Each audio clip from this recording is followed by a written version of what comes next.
வணக்கம். இன்றைக்கி நம்ம வந்து 1/4 கிலோ பாஸ்மதி ரைஸ் யூஸ் பண்ணி இறால் பிரியாணி குக்கரில் எப்படி செய்யுதுன்னு பார்க்கலாம். இது பண்ணுறதுக்கு நான் வந்து ஃபஸ்ட்டு 1/4 கிலோ பாஸ்மதி ரைஸை ஒரு அரை மணி நேரம் வந்து தண்ணியில் ஊற வச்சு எடுத்துக்க போகிறேன். இப்போ தண்ணியை ஊற்றி நல்லா ஊற வச்சுருங்க. ஊறினதுக்கப்புறமா நம்ம கழுவி நல்லா தண்ணியை வடிச்சுக்கிடலாம். இப்போ இதுக்கு வந்து ஒரு தக்காளி, ஒரு பெரிய வெங்காயம், 3 பச்சை மிளகாய், கொஞ்சமாக மல்லித்தலை, புதினா எடுத்திருக்கேன், கொஞ்சம் கருவேப்பிலை எடுத்திருக்கேன். நீங்கள் பச்சை மிளகா பெருசாக எடுத்திங்கன்னா ஒன்று மட்டும் சேர்த்துக்கோங்க. இப்போ குக்கரில் 50 ml அளவுக்கு எண்ணெய் சேர்த்துக்கோங்க. நல்லெண்ணெய், தேங்காய் எண்ணெய் 2ல் எது வேணாலும் யூஸ் பண்ணிக்கலாம். இது கூட பிரியாணி ஸ்பைசஸ் எல்லாத்துலேயும் ஒன்று மட்டும் நான் சேர்த்துருக்கேன். அப்புறம் வெங்காயம், கருவேப்பிலை சேர்த்து அது கூடவே அந்த பச்சை மிளகாயும் சேர்த்து வெங்காயத்தோட கலர் மாறி வர்ற வரைக்கும் நம்ம இதை வதக்கிக்கணும். வெங்காயம் நல்லா வதங்கினதுக்கப்புறமா தக்காளி, அப்புறம் மல்லித்தலை, புதினா சேர்த்துக்கோங்க.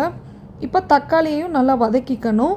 தக்காளி நல்லா மசிகிற அளவுக்கு வதக்குனிங்கன்னா உங்களுக்கு பிரியாணி நல்லாயிருக்கும். இப்போ இது கூடவே 1 டீஸ்பூன் அளவுக்கு நான் பிரியாணி மசாலா சேர்த்துருக்கேன்.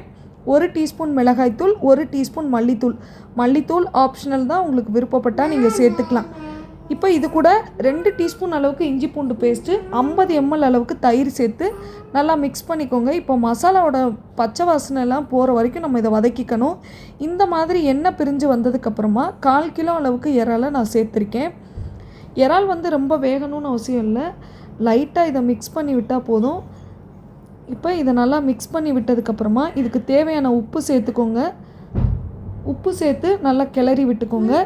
இப்போ இதுக்கு தண்ணி வந்து பார்த்திங்கன்னா 1 கப் ரைஸுக்கு 2 கப் அளவு தண்ணி சேர்த்துக்கணும்.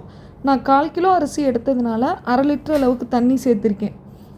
இப்போ தண்ணி சேர்த்ததுக்கப்புறமா நம்ம அரிசியை நல்லா கழுவிட்டு தண்ணியெல்லாம் வடிச்சிட்டு சேர்த்துக்கணும். தண்ணி எதுவுமே சுத்தமாக இருக்கக்கூடாது. அரிசி சேர்த்ததுக்கப்புறமா நீங்கள் இந்த டைமில் உப்பு செக் பண்ணிக்கோங்க. உப்பு செக் பண்ணிவிட்டு குக்கரை மூடி வச்சு ஒரு 2 விசில், நல்லா ஹை ஃப்ளேமில் 2 விசில் விட்டு எடுத்தீங்க அப்படின்னா உங்களுக்கு பிரியாணி நல்லா உதிரியாக வரும். இப்போ குக்கரை மூடியாச்சு. 2 விசில் வந்ததுக்கப்புறமா ப்ரெஷர் போனதுக்கப்புறமா நான் குக்கரை ஓப்பன் பண்ணி காட்டுறேன். பிரியாணி நல்லா உதிரியாக வந்தது. ஃபஸ்ட்டு தண்ணி எதுவும் அடியில் இருக்கான்னு செக் பண்ணிக்கோங்க.